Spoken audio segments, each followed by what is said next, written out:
할렐루야, 4월 1일 수요일입니다. 오늘도 주님 은혜의 말씀만 붙잡고 이 하루를 시작합니다. 함께 찬송합니다. 찬송가 211장입니다. 211장 함께 찬송합니다. 값비싼 향유를 주께 드린 막달라 마리아 본받아서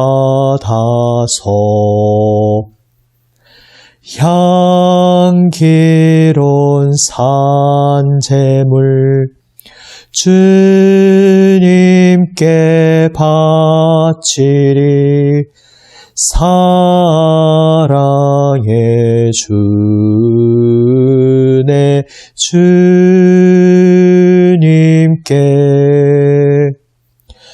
연약한 자에게 힘을 주고 어두운 세상에 빛을 비춰 성실과 인내로 내 형제 이끌리 사랑의 주네 주님께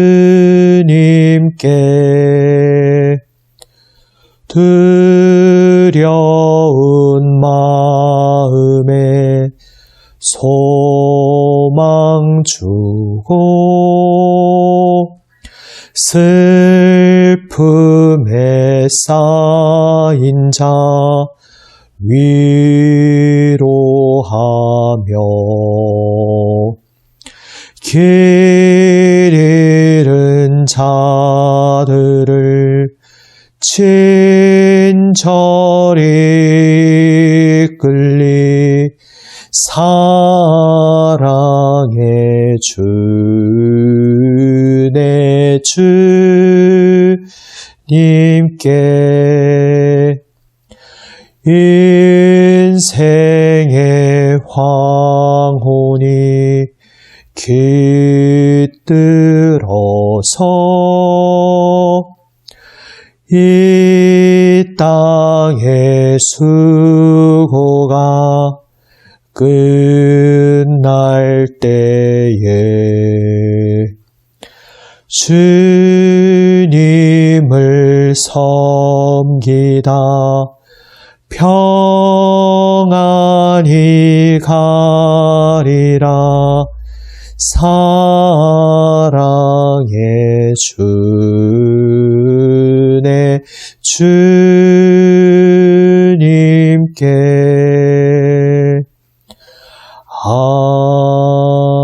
아멘. 기도하시겠습니다. 아버지 하나님, 저희들의 걸어가는 인생길 막막하여 어디로 갈지 알 수 없는 그 낯선 길에서 사랑의 주님께서 함께 하시며 저희의 길을 인도하여 주시니 감사드립니다. 오늘도 주님 말씀만 붙잡습니다. 주님 은혜 안에 머물기 원합니다. 주님 생명의 음성으로 저희의 마음을 새롭게 하여 주시옵소서. 주님의 인도하시는 길을 따라 걷게 하여 주시옵소서. 우리 구주 예수 그리스도의 이름으로 기도드립니다. 아멘. 하나님 말씀 마가복음 14장 1절에서 11절 말씀입니다. 마가복음 14장 1절에서 11절 말씀, 신약 성경 79면입니다. 묵상 교재 하나님 나라 큐티 책자에 나와 있는 세번역 본문으로 말씀을 읽습니다. 6월절과 무교절 이틀 전이었다. 그런데 대제사장들과 율법학자들은 어떻게 속임수를 써서 예수를 붙잡아 죽일까 하고 궁리하고 있었다. 그런데 그들은 백성이 소동을 일으키면 안 되니 명절에는 하지 말자 하고 말하였다. 예수께서 베다니에서 나병 환자였던 시몬의 집에 머무실 때에 음식을 잡수시고 계시는데 한 여자가 매우 값진 순수한 나드 향유 한 옥합을 가지고 와서 그 옥합을 깨뜨리고 향유를 예수의 머리에 부었다. 그런데 몇몇 사람이 화를 내면서 자기들끼리 말하였다. 어찌하여 향유를 이렇게 허비하는가? 이 향유는 300데나리온 이상에 팔아서 그 돈을 가난한 사람들에게 줄 수 있었겠다. 그리고는 그 여자를 나무랐다. 그러나 예수께서 말씀하셨다. 가만두어라. 왜 그를 괴롭히느냐? 그는 내게 아름다운 일을 했다. 가난한 사람들은 늘 너희와 함께 있으니 언제든지 너희가 하려고만 하면 그들을 도울 수 있다. 그러나 나는 언제나 너희와 함께 있는 것이 아니다. 이 여자는 자기가 할 수 있는 일을 하였다. 곧 내 몸에 향유를 부어서 내 장례를 위하여 할 일을 미리 한 셈이다. 내가 진정으로 너희에게 말한다. 온 세상 어디든지 복음이 전파되는 곳마다 이 여자가 한 일도 전해져서 사람들이 이 여자를 기억하게 될 것이다. 12제자 가운데 하나인 가룟 유다가 대제사장들에게 예수를 넘겨줄 마음을 품고 그들을 찾아갔다. 그들은 유다의 말을 듣고서 기뻐하여 그에게 은돈을 주기로 약속하였다. 그래서 유다는 예수를 넘겨줄 적당한 기회를 노리고 있었다. 아멘. 사막같이 막막한 인생길에서 어느 방향이 옳은 방향일까? 어느 방향이 생명으로 나아가는 길일까? 이것을 찾는 것은 쉽지 않습니다. 아니, 사람의 힘으로는 할 수 없다고 성경은 말씀합니다. 그 길에서 하나님께서 우리의 인도자가 되어 주심을 성경은 말씀하고 있습니다.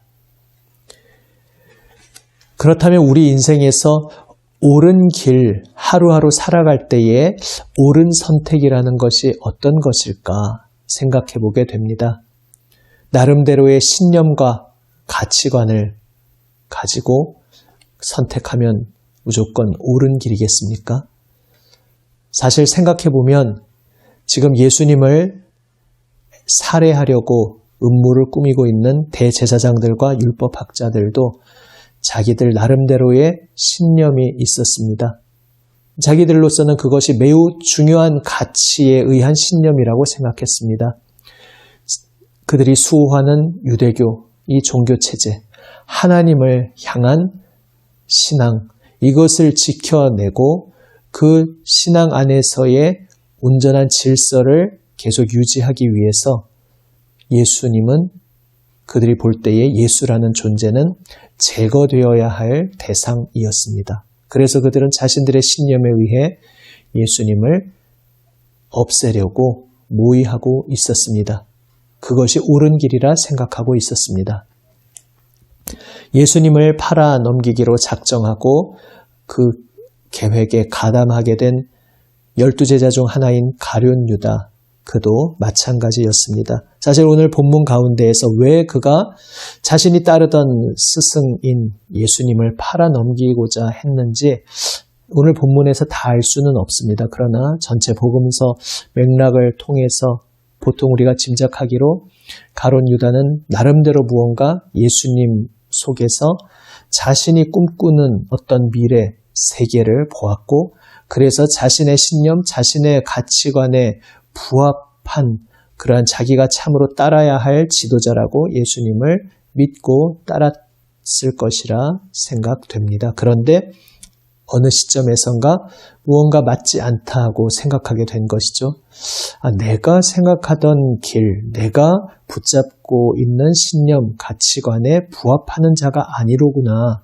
그렇다면은 여기서 이제 결별하는 것이 낫겠다라고 하면서 거기에 또한 자기 자신의 탐욕까지 결부되어서 그는 결국 자신이 모든 것을 던져서 따르던 스승을 대적들에게 팔아넘기는 어리석고 안타까운 자리로 나아가게 되고 맙니다. 그도 역시 눈이 멀어 있었으나 그 눈먼 상태에서 자기 나름대로 자신의 신념, 자신의 가치관으로 그 행동을 했던 것입니다. 두 부류를 보면서 생각하게 됩니다. 내가 지금 나름대로 내가 옳다고 생각하는 바가 있지만 그들은 그것을 예수님보다 더 위에 두었습니다. 자신들의 신념, 가치관, 잣대로 예수님을 판단하였습니다.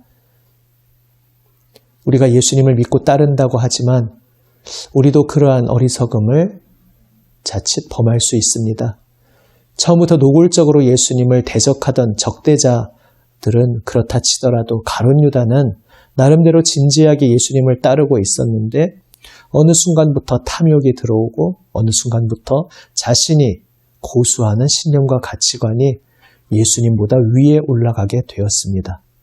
결국 그는 예수님을 따른 것이 아니라 자신이 옳다고 생각하는 바를 따랐고 그것을 섬겼고 그것이 그의 우상이었습니다. 그리고 그 밑에 예수님을 강제로 집어넣으려고 했습니다. 그리고 자기 뜻대로 예수님이 자신이 생각하는 신념 아래로 들어가게 되지 않자 자신이 그것을 억지로 행할 수 없다 생각하게 되자 결국은 파국의 선택을 하게 됩니다.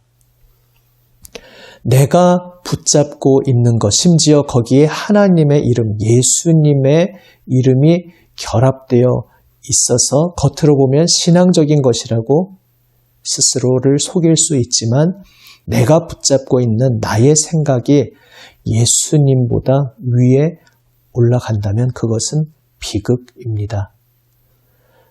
우리 자신을 돌아보기 원합니다. 나는 지금 오늘도 내가 붙잡고 있던 것을 다시 한번 예수님 앞에 철저히 내려놓고 예수님 앞에 겸손히 어린아이같이 엎드리며 예수님의 음성 아래에 복종하고 있는지 아니면 내가 생각하는 나의 가치관, 나의 신념, 그 틀 속에 예수님을 억지로 구겨 넣으려 하고 예수님을 억지로 그 밑으로 집어넣으려고 하면서 참되신 예수님의 모습이 아닌 내가 보고 싶은 대로의 모습으로 예수님을 제멋대로 조작하고 있지는 않은지 우리 자신을 평생 날마다 정직하게 돌아보아야 합니다. 일찍이 역사 속에서 예수님의 이름으로 기독교의 이름으로 하나님께서 기뻐하시지 않는 폭력과 거짓과 어둠의 일들을 행한 그러한 전례가 얼마나 많았습니까? 그러한 전철을 밟지 않도록 우리는 날마다 주님 앞에 엎드려야 합니다. 오늘 본문 중심부에 나오는 이 여인은 그래서 그러한 부류들과는 아주 대조적인 자리에 서 있는 사람입니다. 이 여인이 향유 한 옥합을 깨트려서 그 속의 향유를 모두 예수님 머리에 부어드렸습니다. 보통 일반적으로 손님을 대접할 때에 부어드리는 기름은 감람유, 올리브유였습니다. 그것이 일상적인, 상식적인 행동입니다. 여기서 나오는 향유라는 것은 제자들, 그곳에 있는 몇몇 사람들의 그 말처럼 그 가치가 300데나리온 이상 되는 가치의 고가품이었습니다. 아시다시피 한 데나리온은 노동자의 하루 품삯입니다. 묵상 책자에도 옆에 해설이 나와 있듯이 그렇습니다. 그러니까 300데나리온 이상의 가치를 지니는 이 향유 한 옥합은 1년치의 임금의 품삯에 해당되는 엄청난 가격의 그러한 물건인 것입니다. 이 여인에게 있어서 그것은 당시에 문화적 배경에서 흔히 그러했듯이 결혼 지참금이었을 수 있습니다. 여인의 평생 모은 모든 것이 거기에 다 들어있는 그 여인의 인생, 그 여인의 미래, 전부라 할 수 있었습니다. 그런데 그것을 깨트려 한꺼번에 예수님께 부어드렸습니다. 그러니까 지켜보던 사람들이 이게 무슨 어리석고 말도 안 되는 어이없는 낭비냐, 그냥 낭비라고 이름을 붙이기에도 뭐한 정말 이런 말도 안 되는 헛된 낭비가 어딨냐, 이렇게 흥분하는 것도 무리는 아니었습니다. 하지만 그들은 자신들이 생각하고 있는 신념, 가치관, 상식에 그저 얽매여 있었습니다.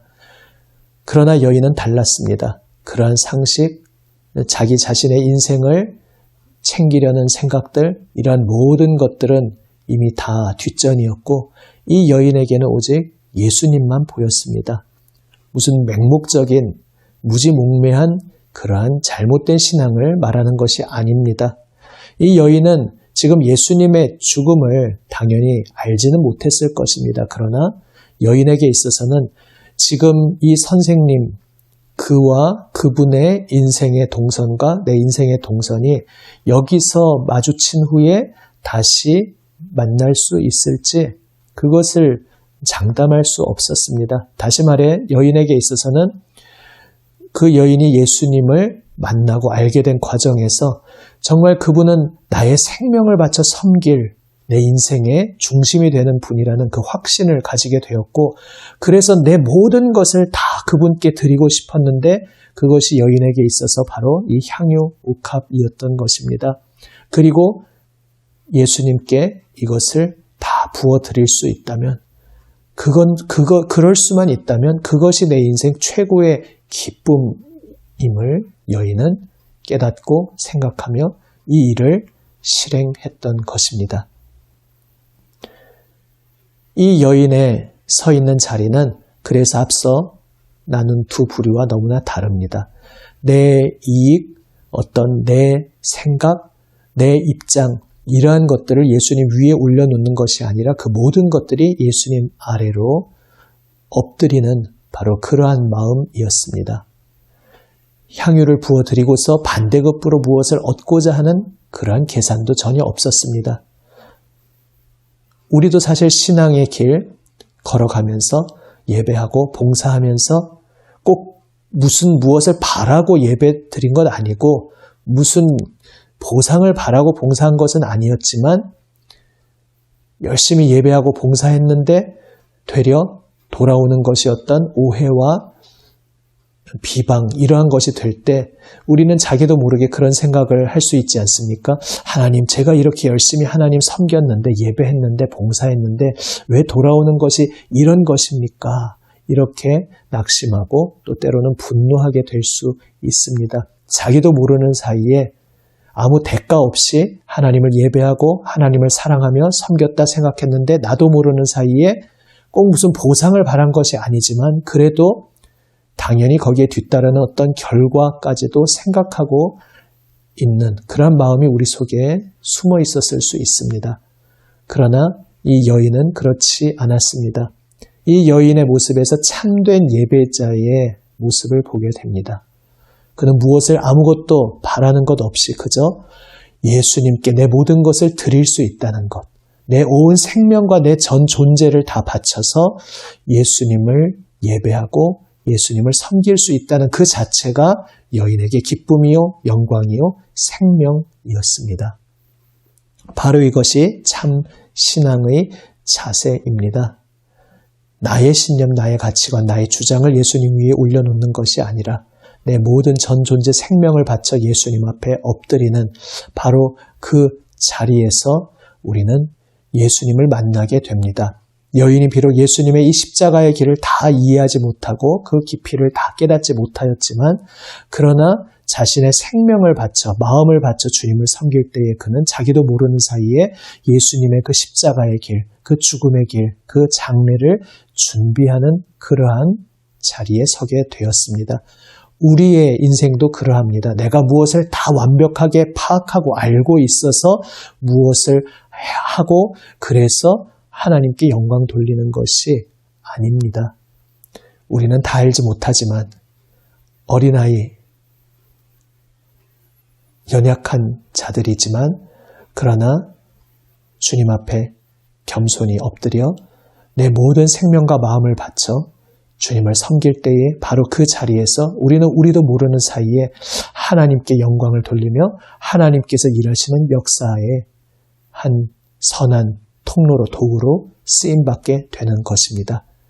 오늘 이 말씀을 붙잡고 주님 앞에 그렇게 기도하기 원합니다. 하나님, 저의 어떠한 것을 예수님 위에 올려놓거나 예수님보다 앞세우는 어리석음을 범하지 않게 하여 주시옵소서. 오직 저의 모든 전 존재 예수님 앞에 겸손히 엎드리며 오직 예수님 경배하고 온 생명과 마음 다해 예수님 섬기게 하여 주시옵소서. 그리하여 저는 다 알지 못하지만 그렇게 온전히 어린아이같이 주님 앞에 엎드리는 저의 삶을 주님께서 붙들어 주시어서 하나님의 영광, 예수님의 그 이루시는 역사에 동참하는 그러한 자리로 저희를 인도하여 주시옵소서. 저희를 주여 사용하여 주시옵소서. 기도하며 나아가기 원합니다. 주님께서 그 고백의 자리에 함께 하실 줄 믿습니다. 기도하시겠습니다. 아버지 하나님, 순전한 향유 한 옥합을 다 깨트려 예수님께 부어드린 여인처럼 저희의 온 마음, 생명, 전 존재를 다 드려 예수님을 사랑하며 예수님을 섬기며 예수님을 따르게 하여 주시옵소서.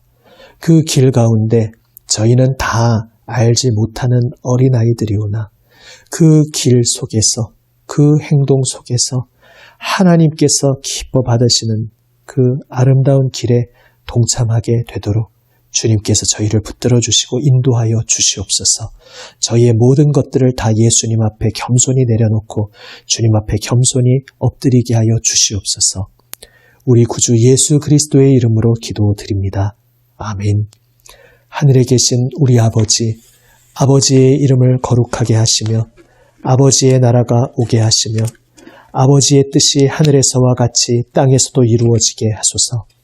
오늘 우리에게 일용할 양식을 주시고 우리가 우리에게 잘못한 사람을 용서하여 준 것 같이 우리 죄를 용서하여 주시고 우리를 시험에 빠지지 않게 하시고 악에서 구하소서. 나라와 권능과 영광이 영원히 아버지의 것입니다. 아멘. 오늘도 이 말씀 붙잡고 주님 앞에 응답하며 기도로 나아갑니다. 수요일 특별히 선교를 위해서 기도하는 날입니다. 하나님께서 지금도 이 역사 속에서 주님의 뜻을 이루시고자 걸어가시는 그 십자가의 길에 저희도 겸손히 동참하게 하여 주시옵소서. 저희의 생각, 저희의 뜻, 저희의 신념, 주장을 예수님보다 위에 올려놓는 것이 아니라 그 모든 것 겸손히 주님 앞에 내려놓고 오늘도 주님 앞에 엎드려 주님의 말씀에 겸손히 귀 기울이고 오직 주님 뜻을 깨닫고 주님 따르게 하여 주옵소서. 그리하여 그러한 저희의 작은 발걸음 속에 주님께서 그 영광과 이름을 나타내시고 하나님의 생명의 다스리심이 이 온 세상 가득 나타나게 하여 주시옵소서. 우리 선교의 주제로 함께 기도하며 나아갑니다. 계속해서 지금 이 지역과 나라, 온 세계 위에서 이 코로나19 이 시국 속에서 주님께서 긍휼을 베풀어 주시기를 계속해서 함께 기도하며 나아갑니다. 기도하시겠습니다.